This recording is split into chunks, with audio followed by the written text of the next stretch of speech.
নমস্কাৰ আপোনালোক সকলোকে পুনৰবাৰ মোৰ চেনেললৈ স্বাগতম জনাইছো। এই গৰমৰ দিনত এটা সোৱাদে বিৰাট তৃপ্তি দিয়ে, সেইটো হৈছে টেঙা। আৰু টেঙাৰ বহুতখিনি হেল্থ বেনিফিটছো পোৱা যায়। তাত থকা ভৰপূৰ পৰিমাণে ভিটামিন সি ইমিউন সিস্টেম ষ্ট্ৰং কৰে আৰু অকল ইমিউন সিস্টেমে নহয়, এই বিভিন্ন টেঙাৰ বিভিন্ন শৰীৰত বেনিফিটছ পোৱা যায়। তাৰে ভিতৰত দুবিধ টেঙাৰ বিষয়ে আজি ক'বলৈ ওলাইছো। সেই দুইবিধ টেঙা হৈছে আমাৰ তেতেলী আৰু ঠেকেৰা।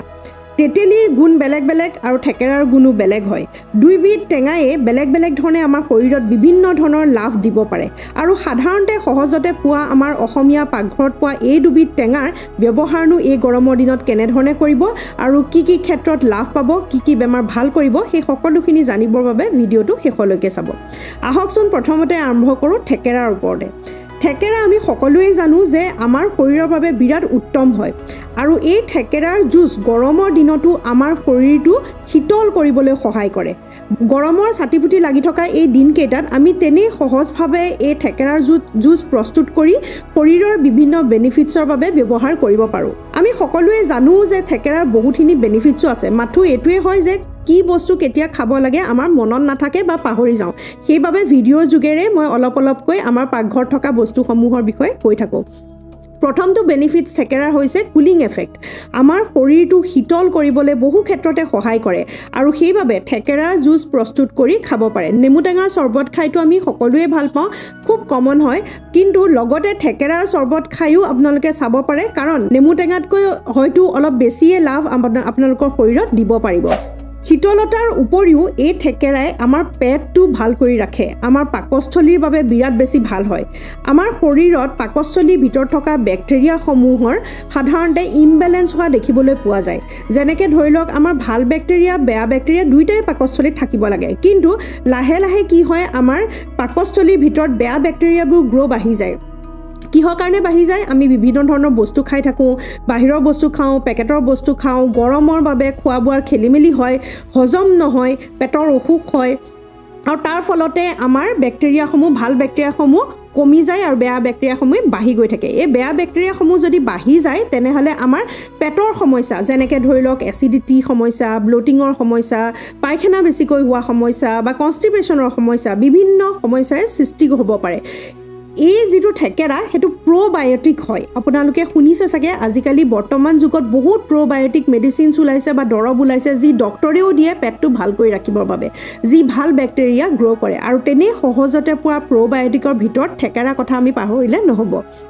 যিকোনো বস্তু যেতিয়া প্ৰিজাৰ্ভ কৰা যায় বা থৈ দিয়া যায়, সেই বস্তুটো প্ৰায়ে প্ৰ'বায়'টিক নেচাৰ হৈ পৰে। যেনেকৈ ধৰি লওক, আমাৰ পঁইতা ভাত হৈ গ'ল বা নেমু টেঙা,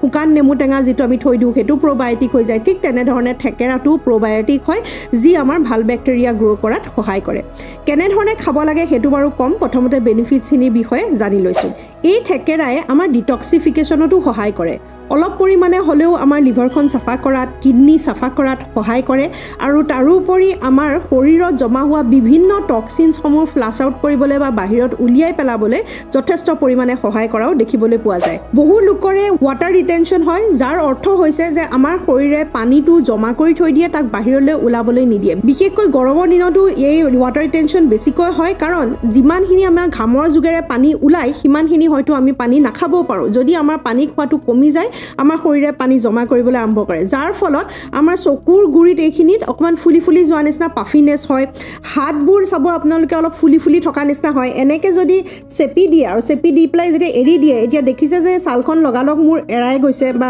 তললৈ নামি গৈছে, এইটো অৰ্থ যে মোৰ ৱাটাৰ ৰিটেনশ্যন নাই। আঙুলি মূৰতো তেনেধৰণে চাব পাৰে। যদি আপোনালোকৰ এনেকৈ চেপি দিয়াৰ পিছত যদি এৰি দিয়ে, ছালখন যদি লাহে লাহে এৰি গৈছে, তাৰমানে হয়তো আপোনালোকৰ ৱাটাৰ ৰিটেনশ্যন শৰীৰত হৈছে। আৰু এই ৱাটাৰ ৰিটেনশ্যন থাকিলে আমাৰ ভৰি ফুলা সমস্যা,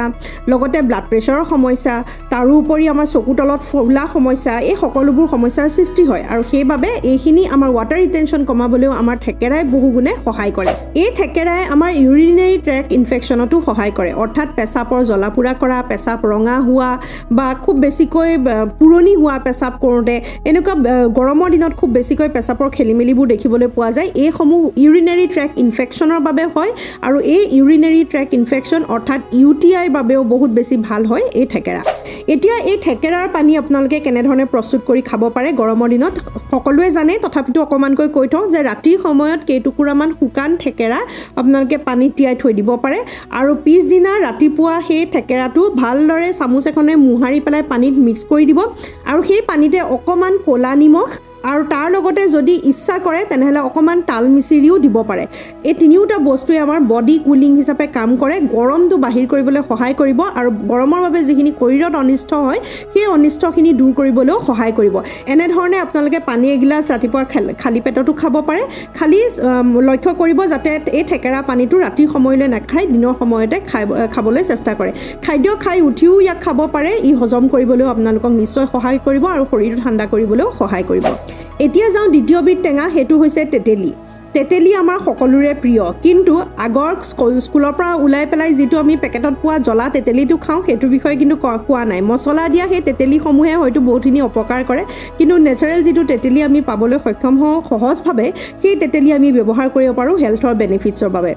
এই তেতেলীয়ে ডাইজেশ্যনত সহায় কৰে আমাৰ ডাইজেষ্টিভ জুচবোৰ ৰিলিজ কৰিবলৈ সহায় কৰে আৰু এই ডাইজেষ্টিভ জুচসমূহ যেতিয়া ৰিলিজ হয় তেতিয়া আমাৰ সহজভাৱে হজম কৰিবলৈ সহায় কৰে খুব যেতিয়া তেল জাতীয় বস্তু যেতিয়া খোৱা যায় বা বাহিৰত খোৱা যায় বা যেতিয়া তেতিয়া বিয়া ইত্যাদি থাকিলে বাহিৰত খুব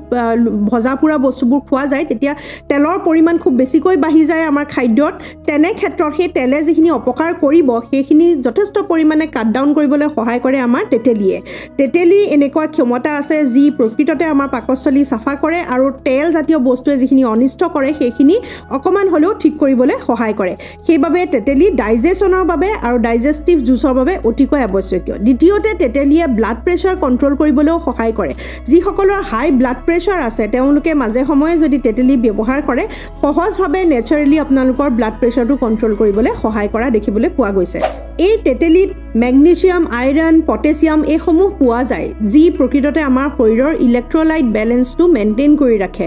আৰু এই ইলেক্ট্ৰোলাইট বেলেন্সটো মেইনটেইন হৈ থাকিলে শৰীৰৰ বহু সমস্যাৰ পৰা আমি বাচি থাকিব পাৰো আমাৰ বহুত বেছিকৈ গৰমৰ দিনত ঘাম ওলাই আৰু ঘাম ওলোৱাৰ ফলত আমাৰ শৰীৰটো ডিহাইড্ৰেট হয় আৰু অকল ঘামৰ জৰিয়তে পানীয়ে নহয় তাৰ লগতে সল্ট মিনাৰেলছ সেইসমূহো বাহিৰলৈ ওলাই যায় যাৰ ফলত এটা ইলেক্ট্ৰোলাইট ইমবেলেন্সৰ সৃষ্টি হয় আৰু সেইবাবে নিমখ আৰু চেনি মিক্স কৰি খাবলৈ কোৱা যায় বা ডাব নাৰিকলৰ পানী খাবলৈ কোৱা যায় যি ইলেক্ট্ৰোলাইট বেলেন্স কৰে ঠিক তেনে ধৰণে তেতেলীও আমাৰ ইলেক্ট্ৰোলাইট বেলেন্স কৰিবলৈ সহায় কৰে কাৰণ সেই মেগনেছিয়াম পটাছিয়ামসমূহ আমাক যোগান ধৰিবলৈ সহায় কৰে যিখিনি ঘামৰ জৰিয়তে ওলাই গৈছে সেইবাবে গৰমৰ দিনত আপোনালোকে তেতেলী ব্যৱহাৰ কৰিব পাৰে তেতেলী জুচ হিচাপে বনাব পাৰে তেতেলী চাটনি হিচাপে ব্যৱহাৰ কৰিব পাৰে পদিনাৰ চাটনিটো ব্যৱহাৰ কৰিব পাৰে দালি ইত্যাদি দিও আপোনালোকে এই তেতেলী ব্যৱহাৰ কৰিব পাৰে যিসকলৰ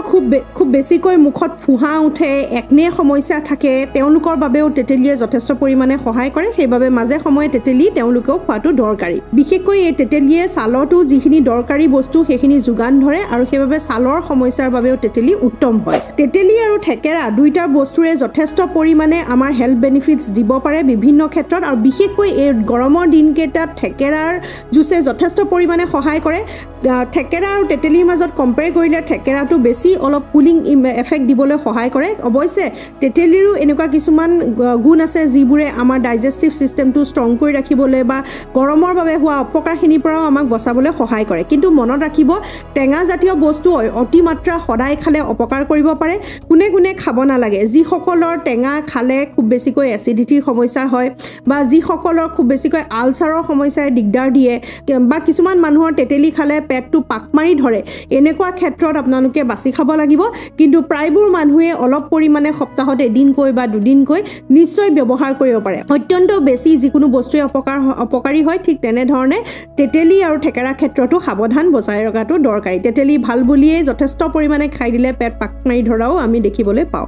আশা কৰোঁ ভিডিঅ'টো আপোনালোকে ভাল পালে দুবিধ টেঙাৰ বিষয়ে অকমান ক'বলৈ চেষ্টা কৰিলোঁ মনত পেলাই দিবলৈ চেষ্টা কৰিলোঁ যে এই দুবিধ টেঙা আমি ৰেগুলাৰলি ব্যৱহাৰ কৰিব পাৰোঁ টেঙা বুলি ক'লে অকল গোলনেমু আৰু কাজি নেমু নহয় এই দুবিধ টেঙাৰ বিষয়েও আমি মনত ৰাখিব লাগে 90s যিখিনি ল'ৰা ছোৱালী তেওঁলোকে নিশ্চয় ৰিলেট কৰিব পাৰিব যে স্কুল ছুটি দিয়াৰ লগে লগে কিমানে বাৰু চুপি তেতেলী খাইছিলে বা গছৰ পৰা পাৰি তেতেলী খাইছিলে যদি খাইছিলে তেনেহ'লে কমেণ্ট ছেকশ্যনত জনাবচোন জানিবলৈ পালে ভাল লাগিব ইজনে সিজনৰ লগত এনেধৰণে কথা পাতিলেও অকণমান ভাল লাগে নহয় জানো বাৰু ঠিক আছে নতুন এটা ভিডিঅ'ৰ যোগেৰে আকৌ পুনৰ এবাৰ লগ পাম আজিলৈ সামৰোঁ নমস্কাৰ